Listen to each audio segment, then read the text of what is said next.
Ever since I can remember, I was always a big fan of the Batman series of comic books. My dad used to collect a ton of them, and I would suppose that trait was passed down onto myself. I remember being exactly 3 years and 4 months old when I had my first argument about whether or not Bruce Wayne is the Mask. Those were good times then. Simpler times.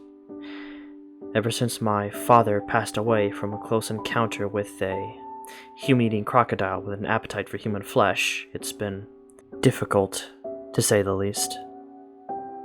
I was forced to pick up 2 jobs in order to support my family, which included my ailing mother and my 10 nearly identical sisters.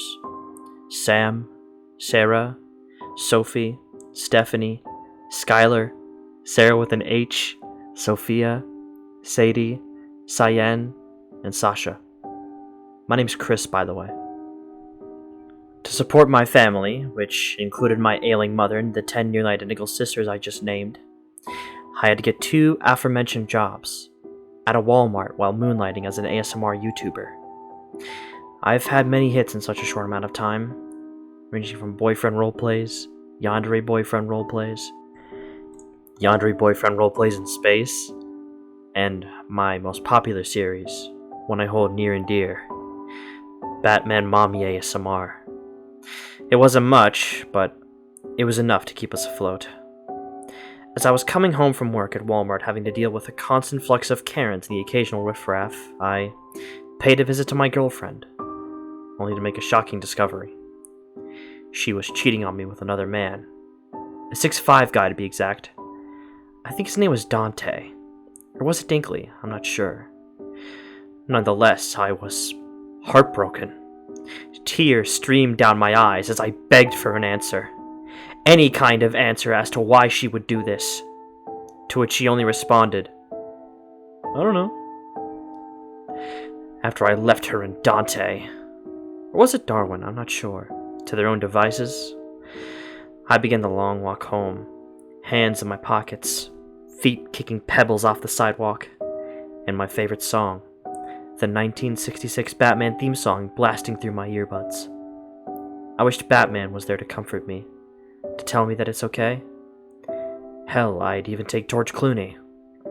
I wasn't picky at the time. It was at that point where I began to break down on the sidewalk. I fell to my knees, before screaming up to the heavens above.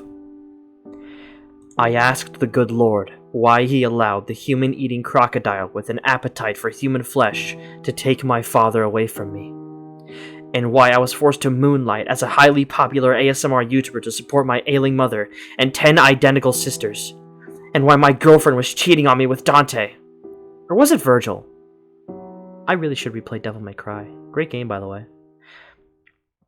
But as I cried to myself, contemplating why fate had dealt me such a poor hand, a voice echoed behind me that broke me out of my sorrowful stupor. I suddenly realized that I was doing this in public, and I got really embarrassed. "You don't sound so good, mister." I turned around only to be met with a man, but not just any man. It was a very, very old man. Come to think of it, being that I was on my knees and we were both face to face, I think it'd be safe to assume he's some kind of really short old man. He looked almost like Master Roshi from Dragon Ball. No, I vented. I'm not doing very good at all, sir. He gave a slight nod. "Well, as it just so happens, I think I have just the thing to cure your blues, if you're interested." I paused. A cure for my sadness? Could such a thing be possible? This depression of mine seemed endless. It would, quite frankly, take a miracle for something to lift me out of this endless pit of despair. "You're a Batman fan, aren't you?" I blinked, wondering how he came to such a conclusion. That was when I looked down at my jacket, adorned with Batman's iconic logo. The yellow oval, to be specific. What can I say? I'm a sucker for the classics. Yes, I suppose I am, I said. "Well, I have just the thing for you. How interested are you in a Batman comic that nobody has ever read before?" I suddenly paused again. I was shocked. Could such a thing even exist? A Batman comic book that nobody else has ever read before? The thought lingered in my mind for a moment, as I contemplated the man's offer. A never-before-seen Batman comic, all to myself. It did sound appealing. I was about to stand back up to my feet until I remembered how short the man was, so I stayed on my knees. I'd be interested. Very interested, actually, I said. I was so intrigued and almost sort of excited that I completely forgot why I was so sad in the first place. The really short old man who looked like he could give Lord Farquaad a run for his money gave me a cheerful expression. After reaching inside his coat, his hand produced a single, small-issue paperback comic book. Looking at the cover, I noticed something peculiar. There wasn't any cover art. No credits for the writers or artists. There wasn't even any logo for DC Comics. It was a completely black cover, with Batman scribbled on it in some sort of glow-in-the-dark green marker. I thought this was odd. Although, considering that it was a comic nobody has seen before, I figured they probably didn't make a cover for it. After my train of thoughts ended, I reached into my wallet. How much do you want for it? The old man put his hand up, shaking his head. Free of charge! I'm just happy to finally have this thing off my hands. I tilted my head, wondering what he meant by that. He had something incredibly valuable, and he was giving it to me for free. He even seemed happy at the prospect of it, but I assumed it was because he was an old man and also really short. Even still. Nonetheless, I took the comic from his hands, and we shook on the deal. Thank you, sir, I said. Except, he didn't let go at first. I looked down at him. At least that's what I would be doing if I was standing up. He had a very serious look on his face. But whatever you do, don't read it at 3 a.m. I was puzzled for a moment. What does that mean? How is it possible that I was unable to read a comic book at 3 a.m.? I usually went to bed very early, so it didn't matter that much anyhow. But I still found it so strange. I thanked the old and, well, let's face it, very much short man one more time before finally standing back up and continuing my way back home. Good luck, boy! You're gonna need it. As I turned around to address what the old man said, he was gone. But since he was very short, I assumed that meant he was very fast or something. Anyways, I went home. As I opened the apartment door and made my way inside, I was greeted by my 10 identical sisters, glued to the TV screen watching the Loud House reruns on Nickelodeon. I suppose, given the situations between us and the Loud family, my 10 identical sisters felt a sort of kinship to the various storylines and hijinks of Lincoln and his sisters. I never really got what all the hubbub was about. Have you seen the following it has? Sheesh. Listen, when it comes to cartoons, I'll stick to Batman the Animated Series.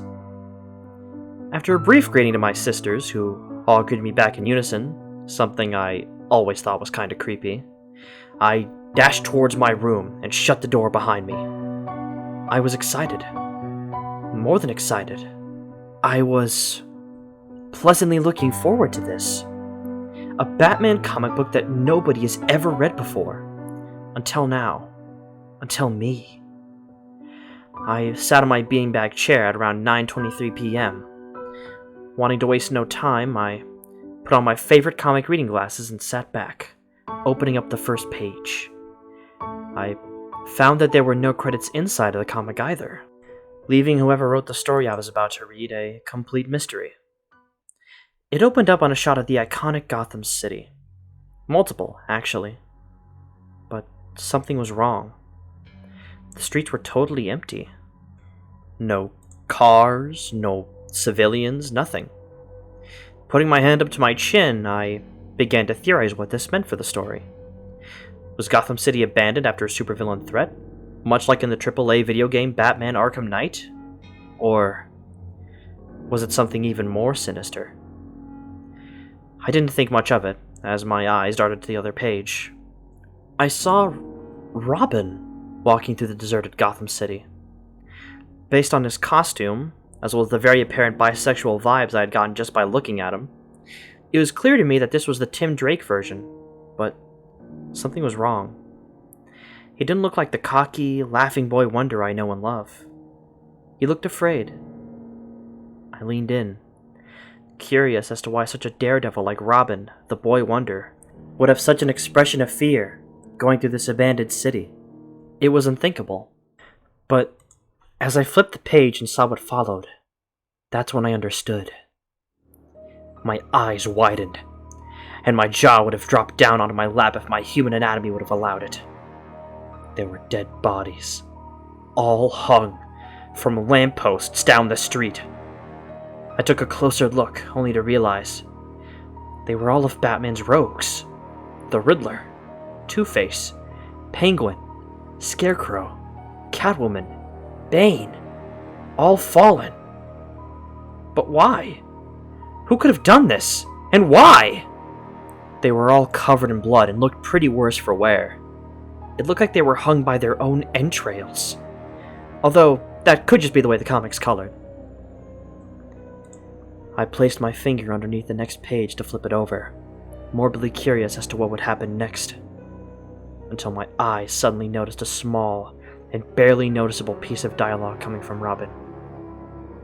"Don't turn the page." My eyes widened again as I let out a silent gasp. Robin could never break the fourth wall. Not like the wacky and humorous anti-hero Deadpool, or my childhood crush and favorite superheroine She-Hulk. How did he gain such an ability?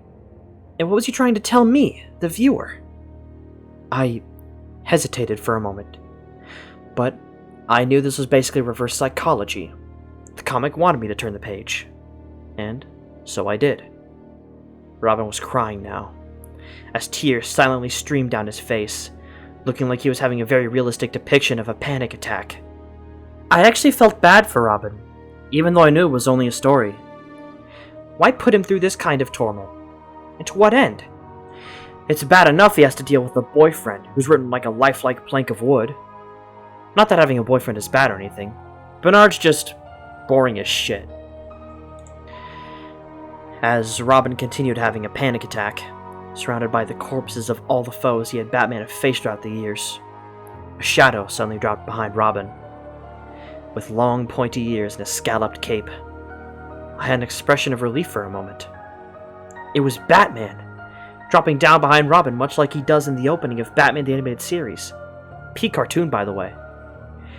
Surely, now that he was here, Batman, as well as Robin, would be able to get to the bottom of whatever's going on. Although, it seemed Robin didn't share my relief at seeing Batman.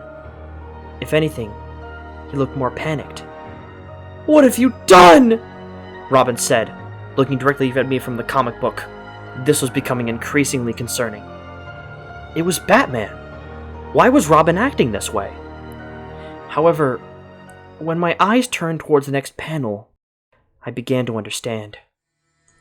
Instead of the usual stoic expression from the mouth opening on Batman's cowl, there was only a demented, sadistic grin.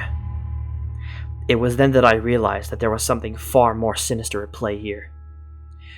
I saw Batman lunge at Robin, which provided a good look at his appearance.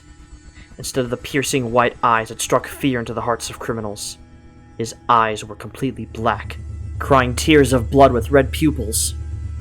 I think I read something like that once, but that's beside the point. As he lunged at Robin, I saw him tackle the poor boy before graphically tearing him to shreds. Luckily, it was entirely off panel, so I didn't see any gore, but that didn't make it any less sickening. For the next 2 pages, it was just the image of Batman brutally murdering Robin, his screams echoing into the night as blood began to gradually cover the panels until all that was left were repeat panels of pure visceral red. There was text, too. "Ashes to ashes, they all fall down." I could have pondered what that meant, but at the time I was shocked, horrified at what I was seeing. "What kind of comic is this?" I shouted. I heard one of my 10 nearly identical sisters, Sarah with an H, shout at me to be quiet from outside of my room. Though, It could have also been Sasha or Sophie. Like I said, they're nearly identical. I apologized before I looked back towards the comics and turned my eyes back towards the twisted depiction of the Dark Knight detective. This isn't Batman. No, it couldn't be. It had to be some imposter. Like Bat-Zaro, or the Wrath. Or that one blonde cop that dressed as Batman in that storyline before year 1. And who would write something so graphic? As well as depicting Robin, Batman's closest ally, being so brutally murdered. To be fair, Dan Didup would probably do something like that, but that's besides the point. Even though I was appalled by what I was seeing, to say the least, I knew I just had to find out what happened next. I flipped the page, only to be met with Superman, Kal-El, Clark Kent, Last Son of Krypton, Man of Steel, Man of Tomorrow, Champion of the Oppressed, among other various titles. Despite me being a Batman fan, first and foremost, I'm far from an elitist. I loved Superman just as much as anyone else would. If you don't, well, that's kind of a red flag. At least to me. I'm getting ahead of myself, though. Superman was seen flying into Gotham, no doubt using his enhanced senses to see what was going on down below. I had a look of reassurance on my face, confident that Superman would go down and save the day. Until Superman looked at me, and I realized that nobody was going to save the day. Not this time. Is this what you wanted? Superman spoke. Why let us be tortured? You had your chance to leave, and you didn't take it. And because of you, Robin is dead. Soon, I'm going to also die. I looked perplexed. What did I do? I wasn't the one who tore him to shreds. It was Batman. Or at least, whoever was impersonating him. But why did Superman throw me under the bus? Is he stupid? Is he just more of an asshole than I thought? You turned the page, you fool! What? It was almost as if Superman could read my thoughts as I was reading.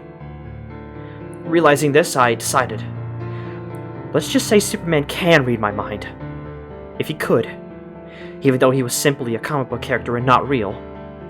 What was I thinking of right now? As a matter of fact, what gave me my first erection? 5 Nights at Freddy's, Superman said solemnly. I was shocked. I couldn't move. I stared down at the panel, unmoving. Could it be that, somehow, by some cosmic coincidence, that this comic is alive? How could it be that Superman knew the very first thing that rustled my jimmies was Chica from 5 Nights at Freddy's? Let alone that he was speaking right to me. Listen, I don't think there's a lot of time. As Superman spoke, I saw a shadow form behind him. And by just one look, I knew it was him. Batman. Or at least, it was the fiend who was almost identical to the Caped Crusader. Superman looked behind himself, pure anger masking his deep fear. But there was another problem with Batman. He couldn't fly, and yet here he was, hovering nearby Superman. And not only that, but he was now fighting Superman. This had also shocked me. Fuck! Superman cussing also shocked me, because usually he doesn't do that. It's not too late! You can still end this! Superman said to me while holding off Batman. You need to destroy the comic! The nightmare will be over if you do! Just don't keep reading! Please! That was Superman's final plea, before Batman tore his head off. Blood splattered everywhere, in a realistic manner that could almost be considered... What's the word? I'll think of it later. Batman turned to me, as I got a full display of how grotesque and awful his appearance was. With those terrible aforementioned black eyes, and that sickening aforementioned grin. I hated him. I hated Batman for what he was doing. To Robin. To Superman. This is not the superhero I've come to know and love. This was an evil piece of garbage who was causing all of this death and despair for no reason other than his sick amusement. I clenched my teeth as I stared at the page with a look of hatred. "What did you do?" I shouted. His grin only grew wider in the following panels. Only then did he finally speak. Your mom, Chris. My anger was suddenly replaced by fear. Unshaking, unmovable fear. Not only was this comic being a smartass by saying it had relations with my ailing mother, but it knew my name. Now that's scary. I couldn't stop shaking. And though I wanted to follow Superman's orders and destroy this evil comic book once and for all, the way Batman spoke to me, I feared that if I didn't turn the page, something even worse may happen if I did.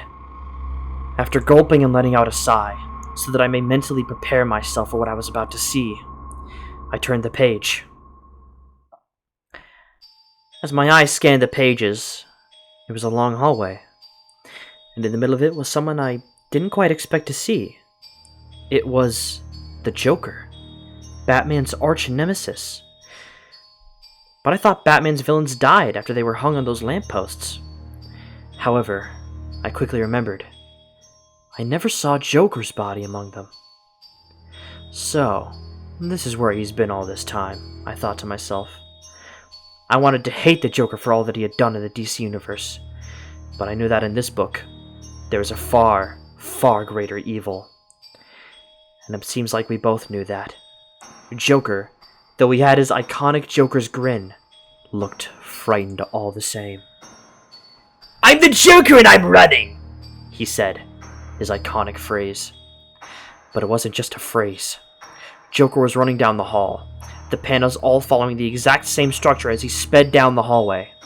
And still, he repeated that phrase every so often. "I'm the Joker and I'm running!" I wondered why. But then, I saw why he was running. A large, disembodied head of Batman was speeding down the hall behind him, mouth wide open as it seemed like he was preparing to swallow the Joker whole. As Joker's panic grew, so did mine. "I'm the Joker and I'm running!" This was a grisly fate that I did not wish upon him, even for all he's done. Batman's head got closer, and closer, and closer. But as I turned the page, I realized something. That was the end of the comic. I leaned back in my chair, letting out a sigh of relief. The nightmare was finally over. I was pretty tired after the day I've had, so I tilted my head back and began to drift off into sleep. But little did I know, I had a nightmare. I was falling in the middle of the Gotham sky. I was also surrounded by ghosts. What ghosts, you ask?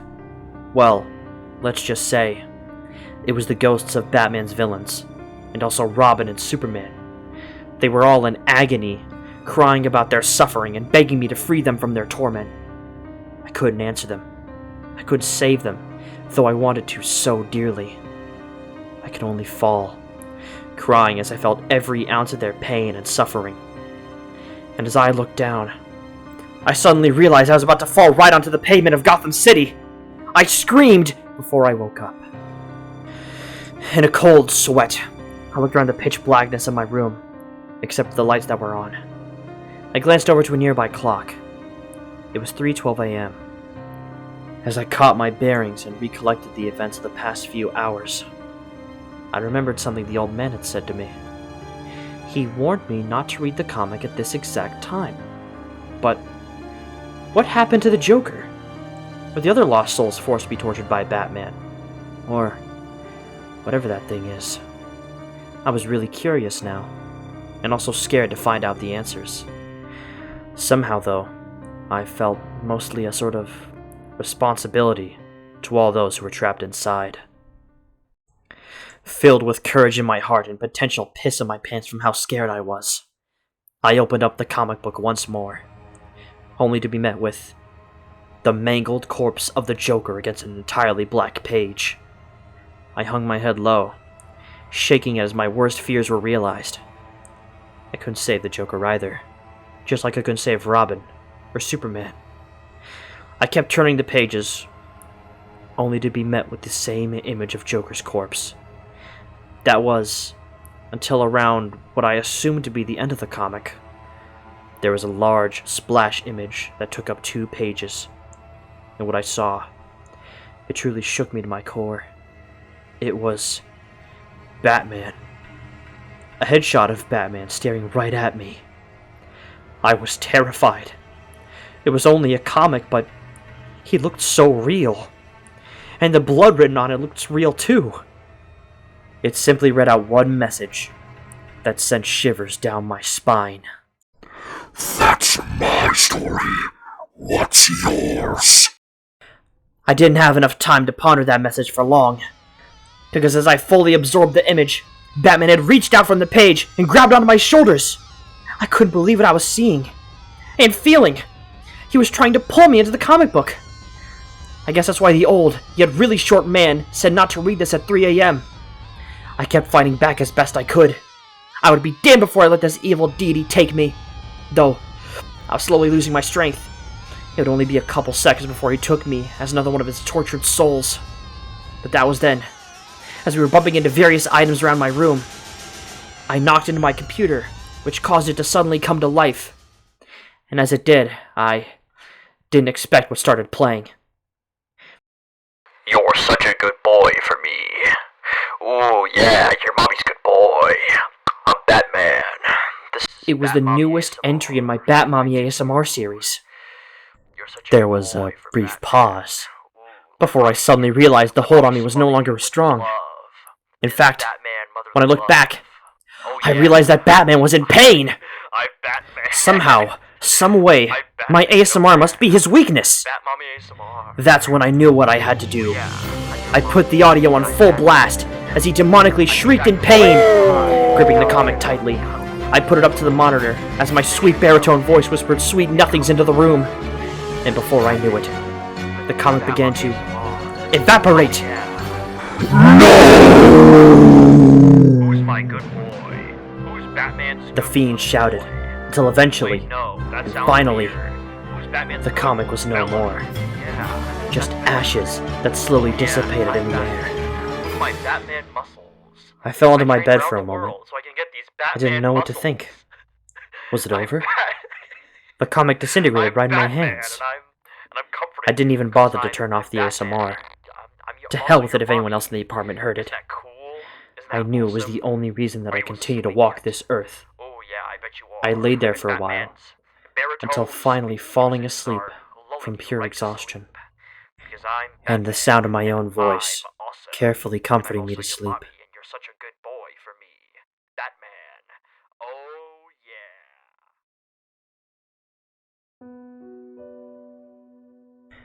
yeah. It's been a few months since then, and my life hasn't really changed in any significant way. I'm still looking after my ailing mother and 10 nearly identical sisters. In case you don't remember, their names are Sam, Sarah, Sophie, Stephanie, Skylar, Sarah with an H, Sophia, Sadie, Cyan, and Sasha. I still work at Walmart, though I've been taking my ASMR gig a lot more seriously ever since it saved my life from that evil comic book. Although, sometimes I lay awake at night and wonder, could that evil, sinister version of Batman possibly return? Why did that old man have that cursed comic and give it to me? Where was he now? Will I ever get answers? Am I stupid? Well, sometimes. We don't always get the answers we want, but the answers we need. My dad told me that once, before he was eaten by crocodiles. But I hope my story can serve as a lesson. If you ever meet a laughably short old man who offers you a Batman comic book nobody's ever read before, turn around and run as fast as you can. And whatever you do, do not read that comic.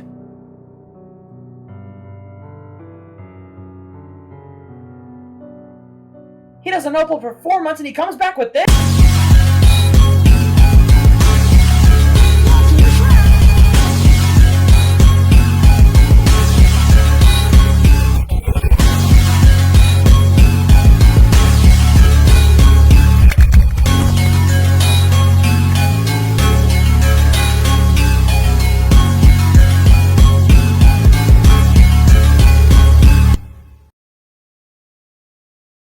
Ed, Ed, and Eddie, Purgatory Theory. Ed, Ed, and Eddie, Purgatory Theory.